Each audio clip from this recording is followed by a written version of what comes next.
అప్పులు మా హయాంలో ఆ చివరి సంవత్సరంలో 67,720 కోట్లు చేస్తే ఈ పెద్ద మనిషి ఈ 12 నెలల కాలంలో ఆయన చేసిన అప్పులు ఏకంగా ఈ ఫైనాన్షియల్ ఇయర్ లో తాను చేసిన అప్పులు 81,597 కోట్లు. అంటే 30% అధికంగా ఈ పెద్ద మనిషి చంద్రబాబు నాయుడు గారు అప్పులు రాష్ట్ర ప్రభుత్వం మీద మేము చేసిన అప్పుల కన్నా అదనంగా బారో చేశాడు క్లియర్ కట్ గా అని చెప్పి కనిపిస్తా ఉంది. ఇదంతా నేను బడ్జెట్ బారోయింగ్స్ చెప్తా ఉన్నా. తర్వాత next slide of budget borrowings కూడా చెప్తా. ప్రస్తుతానికి ఈ బడ్జెట్ బారోయింగ్స్ గురించి నేను మాట్లాడుతా ఉన్నా. బడ్జెట్ బారోయింగ్స్ లోనే ఏకంగా 30% 30.10% అదనంగా బారో చేసినట్టుగా కూడా కనిపిస్తా ఉంది.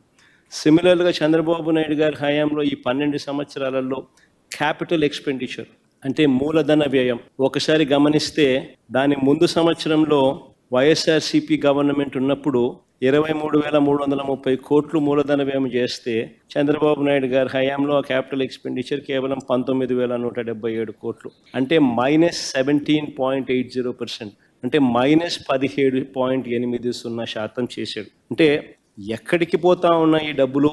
చంద్రబాబు నాయుడు గారి జోబిల్లేకి, ఆయన గజ దొంగల ముఠా జోబిల్లేకి పోతా ఉన్న ఈ డబ్బులు అని చెప్పడానికి ఇవన్నీ కూడా డేటా వెరీ క్లియర్గా కనిపిస్తూ ఉంది. చంద్రబాబు నాయుడు గారు రాష్ట్రాన్ని అతలాకుతలం చేస్తూ ఉన్నాడు అన్నది కూడా ఈ డేటా ప్రస్ఫుటంగా కూడా తెలియజెప్తా ఉంది. చంద్రబాబు నాయుడు గారి హయాంలో ఆయన దిగిపోతూ 3,90,000 కోట్ల 247 కోట్లు మాకు ఇచ్చిపోతే మా హయాం దిగిపోయేసరికి అన్ని రకాల అప్పులు ఇంక్లూడింగ్ నాన్ గ్యారంటీడ్ లయబిలిటీస్ కూడా, అంటే పవర్ సెక్టార్లకు సంబంధించిన నాన్ గ్యారంటీడ్ లయబిలిటీస్ కూడా కన్సిడరేషన్లోకి తీసుకుంటే అది 7,21,918 కోట్ల కింద కనపడి 3,32,671 కోట్లు మేము చేసినట్టు కనిపిస్తుంది. అదే చంద్రబాబు నాయుడు గారు అంటే 13.57% కంపౌండెడ్ యాన్యువల్ గ్రోత్ రేట్ మా హయాంలో కనిపిస్తుంది. చంద్రబాబు నాయుడు గారు దిగిపోయే నాటికి రాష్ట్రం విడిపోయి చంద్రబాబు నాయుడు చేతుల్లోకి గవర్నమెంట్ వచ్చి ఆ తర్వాత చంద్రబాబు నాయుడు గారు దిగిపోయే నాటికి చూస్తే 1,40,717 కోట్ల అప్పునేది 3,90,847 కోట్లకు ఆయన తీసుకొని పోయి అదనంగా ఆయన 2,49,000 కోట్లు అప్పట్లోనే చేసి 22.63% అప్పులు అప్పట్లోనే అప్పుల సామ్రాట్ కింద పేరు తెచ్చు. సరే, అప్పుడు గత చరిత్ర.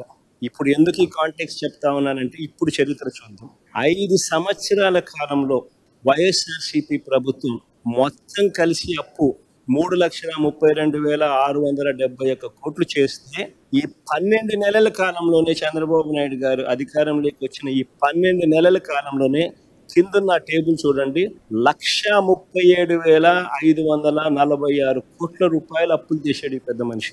అంటే వైఎస్ఆర్సీపీ చేసిన అప్పులో ఏకంగా సంవత్సరంలోనే 41% అప్పు ఈ ఒక్క సంవత్సరంలోనే చంద్రబాబు నాయుడు గారు చేశారు. ఒకసారి గమనించినట్టయితే borrowings during financial year 2024-25 81,597 crores, SDL issuances in April 5,750, SDL issuances first week of May 7,000 crores, off budget borrowings through APPFC 710, off budget borrowings through AP Markfed 6,000 crores, off budget borrowings through Civil Supplies Corporation 2,000 crores, off budget borrowings through planned APMDC bonds 3,489 crores so far.